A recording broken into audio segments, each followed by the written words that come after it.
روژا شمینه خکلوه 1404 روژی یاد ده خکلوه روژا شهیدن کردستانه بی بیشتری هجمارک جی اندامن ریبراتی حزب دموکرات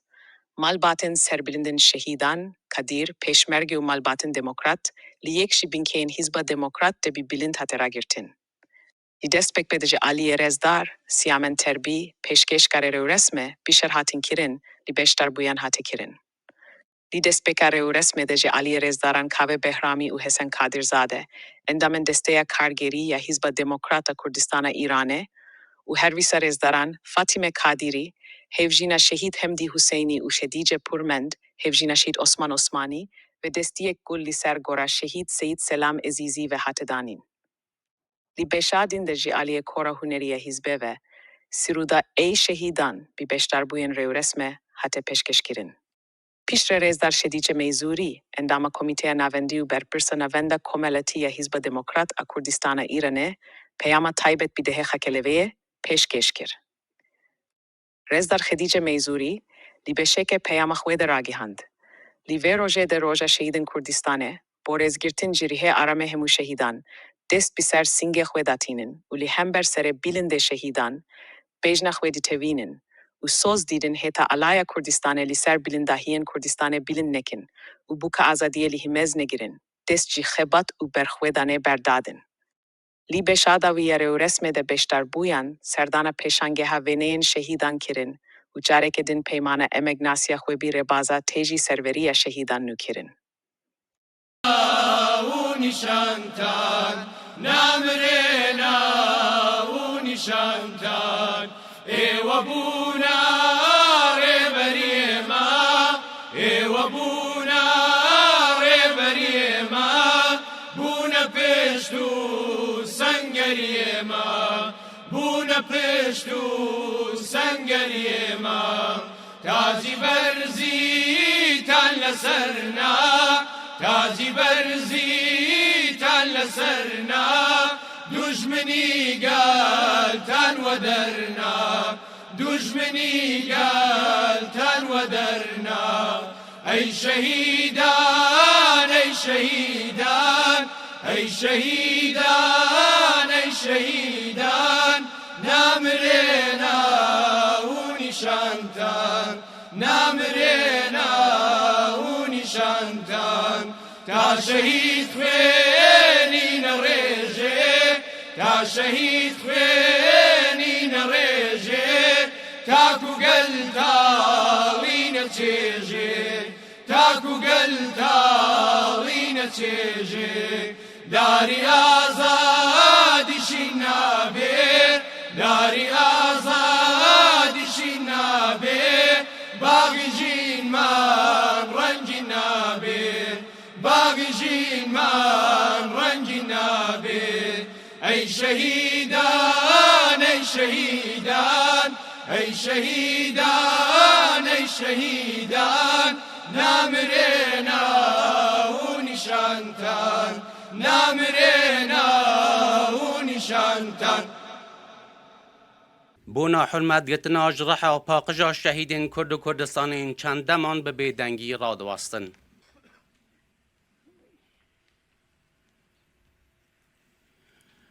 رحوان شاد و ریبازوان بردوام. برزان اندامین ریبریا حزب دموکرات مالباتین هجا و برومتین شهیدان کادر و پیشمرگه و امیندارین ریبازا شهیدان جعالیه نوانده کمالاتیا حزب دموکرات و پر بدل به خیرات نوین هجا دکن بونا بشداریا در ریو رسم ده خاکلوی روژا شهیدین کردستانی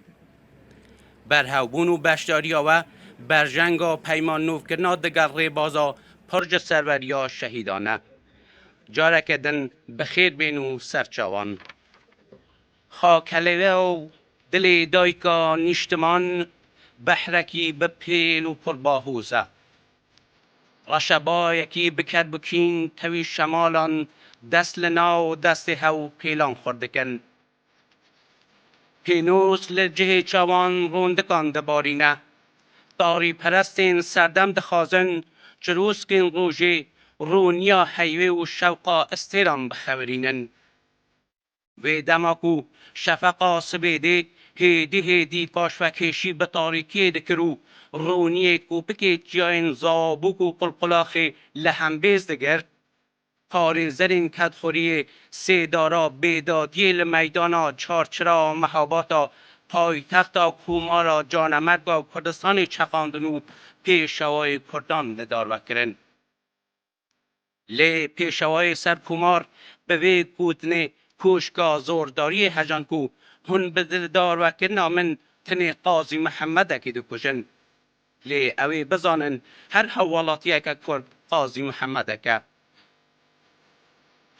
دماد خواستن چاوینوی گری بدنو قلفا بندک قناری بخنه استه پیشوا بوی آوایی خاطا زمان لهمبر نتوا و نشتمان خدا شرمزار نینم حیاکو چاوی من گری بدن بلکو سر بلندمو دخازم لداوی دوین جیانی دا میزه الندا نشتمانا در روین بکم کو چوان پرده تاریتیه درینه بجی نتوا کردو بجی رزگار یا کردستانی او گوتنا پرج کلجانو بویرانه او قاس هزدار بکو ترس و خوفا بندکو قناره در باز کرو رحا پیشوا تولی جهانا حرمانی بو کردوی دمیدا نرمه بایک بهاری لتجای خزایی و محمود کان و خاتو پاش خو خملاندنا به بهن و عطا گل سوسن و نیرگزین در دورا جوکین باغین گلان لمیدانا چارچرا رچک سی سردارین سربلندین سرداری پنویس کرو پاشان به گشت مهاباد و کردستان دا بلا بو خوب تو مالک کردان دا کرو تو هیا برابونو خوزیا برزگاریا کردستانی ددلی کچو خورتین کردا چاند بشارین هجاد دوی بشاری و رسمی دا پیامان نواند کمالاتیا حزب دموکرات جالی خوشک خدیجه معذور اندام کمیته نواندی و بر پسوی نواندی و دبی پیشکش کردن بلا کرم کرد. پەیامی ناوەندی کۆمەڵایەتی حیزبی دموکراتی کوردستانی ئێران بە بۆنەی دەی خاکەلێوە ڕۆژی شەهیدانی کوردستان بنە ماڵەی سەربەرزی شەهیدان بنە ماڵەی چاو لە ڕێی زیندانیانی سیاسی و زیندانیە سیاسی خۆڕاگرەکان خەڵکی بوێر و تینووی ئازادی کوردستان ژنان و لاوانی هەمیشە لە مەیدانی بەرخۆدان ئەمڕۆ دەی خاکەلێوە ڕۆژی شەهیدانی کوردستانە و ڕۆژێکی ناخۆشە لە دیرۆکی گەلی کووردا ڕۆژی لە سێدارەدانی پێشەوای گەلی کورد قازی محەممەد و هاوڕێیانی لەلایەن ڕژیمی نیگریسی پەهلەویە و هەروەها ڕۆژی بەرزڕاگرتنی یاد و بیرەوەری هەزاران شەهیدی ئەو نیشتیمانەیە کە لە پێناو شوناس و هۆویەتی گەلەکەیاندا لەلایەن ڕژیمە سەرڕۆکانی تارانەوە شەهید و تێرۆر کران لەم ڕۆژەدا ڕۆژی دەی خاکەلێوە سڵاو دەنێرین بۆ ڕەوانی پاچی پێشەوای نەمر سەرقافڵەی شەهیدان و هاوڕێیانی و گشت شەهیدانی کوردستان ئەمڕۆ بۆ وەفانواندن و ئەمەگناسی دەربڕین و ڕێزگرتن لە گەورەیی و بوێری شەهیدان سەردان لە گوڵکۆی پیرۆز و بە گوڵڕازاوەی شەهیدان و سەردان لە بنەماڵە و کەسوکاری شەهیدان یاد و ناویان بەرز ڕادەگرین پەیمان و بەڵێنی لەگەڵ ڕوحیان نوێ دەکەینەوە و پەیمان دەبەستین تا گەیشتن بە ئاواتەوە دینە هاتووەکانی گشت شەهیدە سەربەرزەکان بە تایبەتی سێ شەهیدی ڕێبەر قازی قاسملو و شەرەفکەندی لە بەرخۆدان نەوەستین بنەماڵەی سەربەرزی شەهیدان خەڵکی وشیار و دەروەست و ناسنامەخوازی کوردستان دامەزراندنی کۆماری کوردستان لە مەهاباد لەلایەن پێشەوای نەمر و هاوڕێیانیەوە شایانی یادکردنەوە و چاو پێداخشانەوەیە. بە لەدایکبوونی کۆماری کوردستان وەک دەسەڵاتێکی مەزنی کوردی لە ناوچەیەکی نەریتی عەشیرەیی و فۆداڵی و لە وڵاتێکی دواکەوتووی وەک ئێران لە کات و ساتی ئەو سەردەمدا ڕووداوێکی نەتەنیا زۆر گرنگ و چارەنووسساز لە ژیانی کووردا بوو، بەڵکو گەلێک دەستکەوت و ئاکامی باشی بۆ سەرجەم گەلی کورد و نەوەکانی داهاتوو لێکەوتەوە. هەرچەند کۆماری کوردستان تەمەنی کەمتر لە ساڵێک بوو، بەڵام کۆمار جێگە و پێگەیەکی شوێندانەری لە بزاوی گەلی کووردا بەجێهێشت و چەسپاند. لە پاراستنی ئەمنیەتی خاچی کوردستان و پێکهێنانی سپای کوردستانەوە بگرە تا ناردنی لاوانی کورد بۆ خوێندن بۆ دەرەوەی وڵات و بەشداری ژنان لە کاروباری سیاسی و کۆمەڵایەتی و گرنگیدان بە چاپەمەنی و دەرچوونی چەنگ و وار و ڕۆژنامە و ڕادەربڕینی ئازاد لە نووسین و لە گوفتار و پاڵپشتیکردن لە شاعران و نووسەران و کردنەوەی فەزایەکی دموکراتیک لە کوردستان و زۆر شتی دیکەی لەو بابەتە هاتە ئاراوە. ئەو دەستکەوت و دەرەنجامانە نەتەنیا لە بیر نەکران، بەڵکو لە زەین و ڕوحی گەلی کووردا چەسپین و بوون بە تێشووی بەهێزی درێژەدان بە خەبات و بەرخۆدانی نەوەی داهاتوو لە کوردستان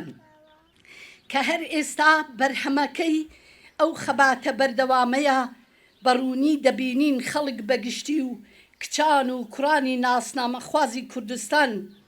لە هەر دەرفەت و بۆنەیەک کەڵک وەردەگرن بۆ ناساندن و بەرزڕاگرتنی زمان و فەرهەنگ و کولتوری خۆیان و بەرزکردنەوەی زیاتری پرسی کورد لە ئاستی ئێران و لە ئاستی نێونەتەوەییدا. خەڵکی بوێر و هەمیشە لە مەیدانی کوردستان، لاوان و ژنانی پێشەنجی کوردستان لە کاتێکدا یادی دەی خاکە لێوە ڕۆژی شەهیدانی کوردستان دەکەینەوە. ئێران بەگشتی و کوردستانی ڕۆژهەڵات بە تایبەتی بە دۆخێکی هەستیاردا تێدەپەڕێ. ڕژیمی ئیسلامی ئێران چ لە ڕادەی دەرەوە و چ لە ڕادەی نێوخۆییدا لەگەڵ کۆمەڵی قەیرانی ئابووری و سیاسی قوڵ و کێشە کۆمەڵایەتیەکان و ناڕەزایەتی خەڵک بەرەو ڕوویە. لە ڕادەی نێوخۆیی تا دێ ناڕەزایەتی و بێزاری لە ڕاددە بەدەری چین و توێژە جۆرا و جۆرەکانی کۆمەلگا ڕوو لە هەڵکشانە و بارودۆخی ئابووری و ژیانی ئینسانی مرۆڤەکان لەو پەڕی خراپی و شپرزەییدایە و سفرەی ڕۆژانەیان بەتاڵە. بەو هۆیانەوە فەزای ئێران و بە تایبەت کوردستان بە تەواوی شڵەقاوە و کەش و هەوای ئەمنیەتی و پۆلیسی چڕ سەرانسەری ئێران و کوردستانی تەنیوە. وەک نمونە گرتن و دەست بەسەرکردنی هەزاران چالاکی سیاسی و ئێعدامی 900 زیندانی لە ساڵی 1403 هەتاوی و بەگشتی و ئێعدامی ژنان بە تایبەتی و دانی حکمی قورس بۆ چالاکانی سیاسی و مەدەنی و فەرهەنگی ڕۆژ لەگەڵ ڕۆژ لە زیادبووندایە و دەرەتانی نەفەس کێشانیان لە خەڵک زەوت کردووە. هەر بۆیە خەڵکی وەزاڵە هاتوو بە تایبەت لە ناوچەکانی کوردستان لە هەر دەرفەت و بۆنەیەک بە شکل و شێوەی جۆراوجۆر بۆ دەربڕینی ناڕەزایەتی دژی دەسەڵاتداران و هەڵس و کەوتە نائینسانیەکانی هێزەکانی ڕژیم کەڵک وەردەگرن. لە بزوتنەوەی ژینا و دوای بزوتنەوەی ژینا شێوە و ڕوخساری بربەرەکانی و بەرخۆدان و خەباتی خەڵک دژی دەسەڵاتداران لە ئێران بە تایبەت لە کوردستان گۆڕا و لە شێوەی فۆرمی پێش و هاتە دەر و کاناڵ و ڕێڕەوێکی دیکەی لە بربەرەکانی و بەرەنگاری گرتۆتە بەر. خەڵکی کوردستان بەگشت چین و توێژیەوە بێترس بۆنە ئاینی و کولتوری و نەتەوەیەکان دەقۆزنەوە و لە یەکگریزی یەکگرتوودا بە گەرمی و بە ئاهەنگ و سرود و گۆرانی و هەڵپەرشێ و گۆڤەند و ئاگرکردنەوە بەگشت دەسەڵاتداراندا دەچنەوە. زیاتر لە مانجێکە لە سەرانسەری کوردستاندا کوڕان و کچانی خاچی پۆچ و جامانە دەمل و ژنانی هەوری پۆشی وڵات بە گەرم و گوڕاگرتنی شار و گوندەکان بە شایی و گۆڤەند و بە سرود و سەمای جامانە و دروشمدانی ناسنامە خوازانە بەرەو پیلی نەورۆز و نوێبوونەوەی ساڵی 2725 کوردی چوون. ئەو خەبات و بەرخۆدانە زێڕینەی لەژێر ناوی خاچی پۆش و جامانە دەملان لە سەرانسەری کوردستان ئامانجی جوان و درەوشاوەی شناسی خوازانەی خەڵکی لە ڕیزی یەکگرتوودا نیشاندا و هێندەی دیکە زەندەقی دەسەڵاتدارانی برد و پێیان سەلما کە لە بەرامبەر هێزی هەراوی یەکگرتووی کۆمەڵانی خەڵکی خرۆشاوی کوردستان زەبوون و داماون. بە سەرنجدان بەو بارودۆخە هەستیار و لەبارەی لە کوردستانی ڕۆژهەڵات هاتۆتە ئاراوە پێمان دەڵێ ئێمەی کورد بە تایبەت هێزە سیاسی و کەسایەتە سیاسیە نێوخۆ و دەرەوەی کوردستان و ئێران دەبێ زیاتر لەسەر هەست بین و لە ڕیزی یەکگرتوودا بۆ هەر هەنگا و دەرفەتێک دێتە پێش ژیرانە بە قازانجی بزوتنەوە بیقۆزینەوە و پیلانەکانی نەیارانی کورد پوچەڵ بکەینەوە و ئیزن نەدەین دوژمنان بە پیلان و بەرنامەی جۆراوجۆر وەکو قەزیەی ورمێ هەرای لێ سازکەن و یەکێتی و ڕیزی یەکگرتووی گەلان بە تایبەت گەلی کورد و تورک لە کوردستان کە ساڵانێکە بە هەستی برایەتی لە پەنایەک دەژین لێک بترازێنێ و بەلاڕێی دابەرێ. خەڵکی ئازادی خواز و وەزاڵە هاتووی کوردستان خەڵکی کوردستان لەژێر سایەی سیاسەتە ڕاست و دروستەکانی حیزبی دموکراتی کوردستانی ئێران کە 46 ساڵە بەکردەوە لە مەیدانی خەباتدان و لە گشت شێوەکانی خەبات بۆ گەیشتن بە ئازادی گەلی کورد کەڵکیان وەرگرتووە و لەو ڕێگایەدا بە هەزاران شەهیدیان داوە. دوای بزوتنەوەی ژینا کە فۆرمی خەبات و بەرخۆدان چووە قۆناغێکی نوێوە، ئەگەر بزوتنەوەکە لەسەر شەهیدکردنی ژینا کچە کوردی سەقزی دەستی پێکرد، بەڵام سەنەدێکی قورسی لە ساڵانێک خەبات و خوێنی هەزاران شەهیدی کادر و پێشمەرگە و خەڵکی بێدیفاعی کوردستانی لە پشت بوو. هەر بۆیە بەو پێشینە و دانی ئەو بەها عەزیمە کۆمەڵانی وشیار و ئاگای خەڵک هەموو ساڵێ بە بۆنەی جۆرا و جۆر بە تایبەت ئەم ساڵ یەکدەنگ و یەکگرتوانە و بەهێزی لە بڕان نەهاتووی خۆیان هەیمەنەی کۆماری ئیسلامیان و لەرزەخست و زیاتر لە لێواری ڕووخان نزیکیان کردەوە. خەڵک سوور و پێداگرن تا گەیشتن بە ئاوات و ئامانجی لە مێژینەی گەلی کورد و گشت شەهیدانی کوردستان و ئازادی زیندانیانی سیاسی و بە چۆکداهێنانی کۆماری ئیسلامی لە خەبات و بەرخۆدان نەوەستن. هاوڕێیانی خۆشەویست، لە ڕۆژی دەی خاکە لێوەدا ئەهد و پەیمان لەگەڵ سەر قافڵەی شەهیدان پێشەوا قازی نەمر و گشت ئەو شەهیدانەی لە پێناوی ئازادی و ڕزگاری کوردستان خوێنیان ڕژایە سەرخاچی نیشتمان و بنەماڵە سەربەرزەکانیان و نوێ دەکەینەوە و لە مەیدانی بەرخۆداندا دەمێنین و بەردەوام دەبین. لەم ڕۆژەدا ڕۆژی شەهیدانی کوردستان دەست لە سەر سینگ و سەر لە پێناو ڕێز و حورمەت دەنێرین بۆ ڕوحی ئاسوودەی گشت شەهیدان لە بەرامبەر ڕەوانی بێگەردیان و لە بەرامبەر سەری بەرزیان سەری ڕێزدا دەنوێنین و بەڵێنیان پێدەدەین تا ئاڵای کوردستان لەسەر دوندەکانی کوردستان نەشەچێنینەوە و بوچی ئازادی لە باوەش نەگرین لە خەبات و بەرخۆدان نەوەستین.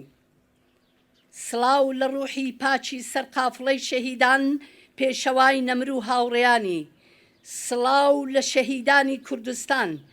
سڵاو لە خەڵکی ئازادی خواز و خەڵکی بوێری کوردستان، سڵاو لە بنەماڵەی سەربەرزی شەهیدان و زیندانیانی سیاسی دەی خاکە لێوەی 1404 هەتاوی ناوەندی کۆمەڵایەتی حیزبی دموکراتی کوردستانی ئێران. ای شهید، ای سمبولا جسوری و جانگوریتیه، به کیجان بلو را بسوز جتره بپیومو، به کیجان سور پینو سکه اوینه جبو اوینا تیا بلند بیر بکمو، به کیجان دیتنه پیکری تیه بخون هم بیس بکم. اسمان لهمبر پاناهی رحاته یا بیداوی شرمش خود کو جیا لهمبری بلنداهی جانته یه پاقش فرنوشیده به.